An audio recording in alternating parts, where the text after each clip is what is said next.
kasih atas kesempatan yang diberikan. Saya Agustus Semampu, 1967-2033, FISIP semester 6 akan mempresentasikan dengan mata kuliah militer dan politik tentang konsep supremasi sipil atas militer dan teori jenis orientasi militer.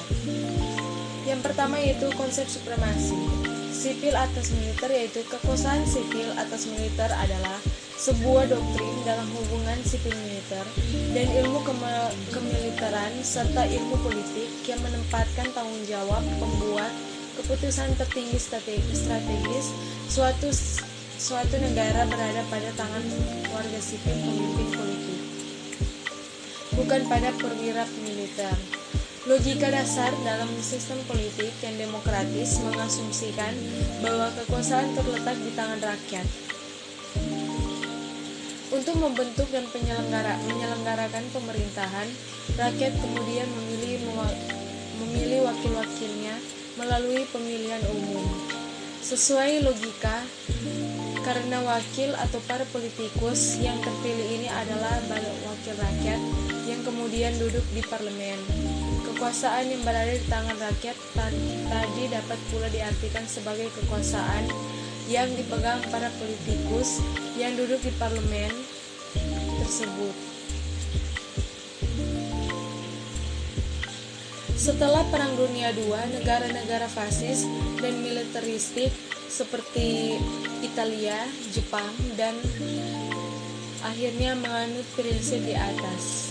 Jerman dan Jepang yang di masa lalu dikenal sebagai pemilik kekuatan militer yang tanggung serta sekaligus sebagai negara penganut paham militer pun terpaksa atau dipaksa membubarkan tentaranya.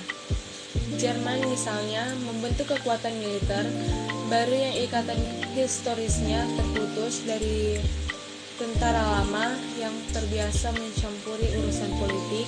Sementara Jepang membentuk pasukan bela diri atau Self Defense Force atau SDF, dan sampai hari ini tidak pernah membentuk tentara lagi.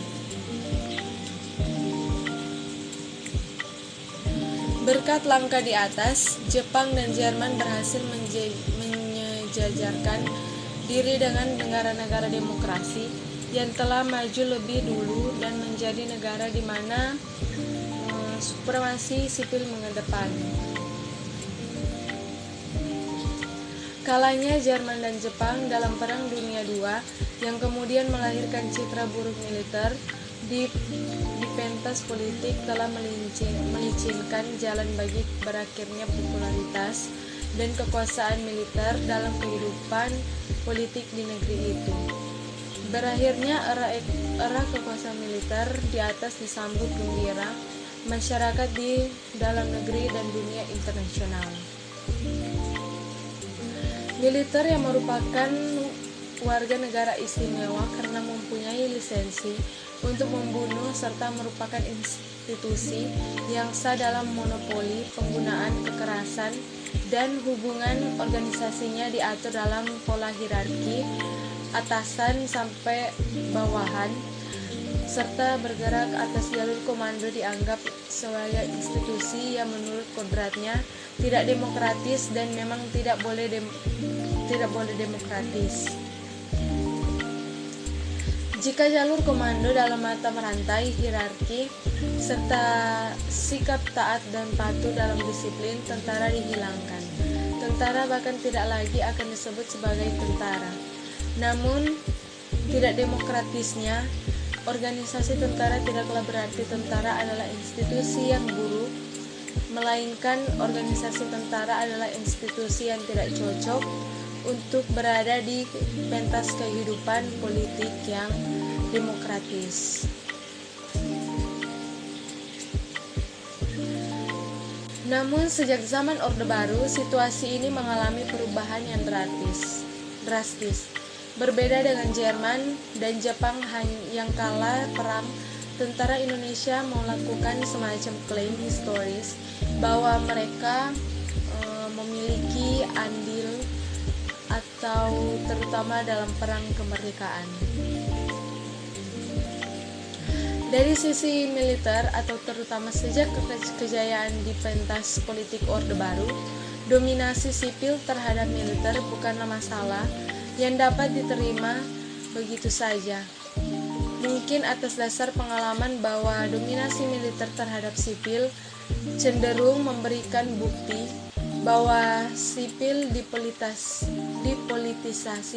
militer dalam dominasi sipil atas militer pun muncul kekhawatiran bahwa militer akan dipolitisasi oleh sipil.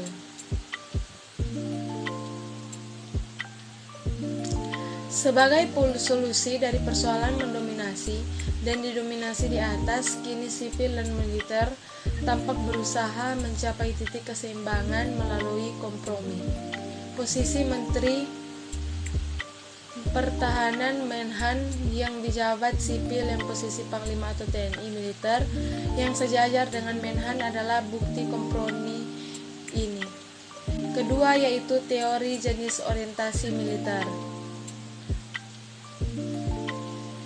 Militer dapat diartikan sebagai kelompok yang memegang senjata dan merupakan organisasi kekerasan fisik yang sah untuk mengamankan negara dari ancaman luar negeri maupun dalam negeri. Dalam hal ini, militer berfungsi sebagai alat negara yang menjunjung tinggi supremasi sipil. Militer juga dapat didefinisikan sebagai sebuah organisasi yang diberi wewenang oleh negara untuk menggunakan kekuatan termasuk menggunakan senjata dalam mempertahankan bangsanya ataupun untuk menyerang negara lain. Para pengamat hubungan sipil militer dalam negeri seperti legend TNI Sayyidi Mansur Suryahardi Projo mendefinisikan militer berkaitan dengan kekuatan bersenjata, yaitu TNI sebagai organisasi kekuatan bersenjata yang bertugas menjaga kedaulatan negara. Sedangkan Hardito membatasi pihak militer ditekankan pada perwira profesional. Tipe orientasi militer, jenis-jenis orientasi militer berbeda di setiap negara, tergantung bagaimana pihak militer dalam pemerintahan. Selain itu juga tergantung sistem politik yang dianut negara tersebut. Yaitu 1. Militer profesional. Memiliki profesional adalah militer yang memegang teguh fungsi pertahanan keamanan, mempunyai keahlian dalam menggunakan senjata, setia pada negara bukan pada pemerintahan atau komandan, dan punya jiwa korsa yang kuat dan punya etika militer yang kuat. Dan yang kedua yaitu militer praetorian. Militer praetorian adalah militer yang lebih suka berpolitik atau menjalankan aktivitas ekonomi ketimbang mengurusi pertahanan. Dan yang ketiga yaitu militer revolusioner. Profesional, militer revolusioner profesional mempunyai pola intervensi ilegal. Militer dapat juga diartikan sebagai kelompok yang memegang senjata dan merupakan organisasi kekerasan fisik yang sah untuk mengamankan negara dari ancaman luar negeri maupun dalam negeri. Dalam hal ini, militer berfungsi sebagai alat negara yang menjunjung tinggi supremasi sipil. Sekian paparan materi saya, tapi sebelum itu saya mengajak teman-teman untuk bergabung atau daftar di Universitas Pembangunan Indonesia Manado dengan Fakultas Ilmu Sosial dan Ilmu Politik. Terima kasih.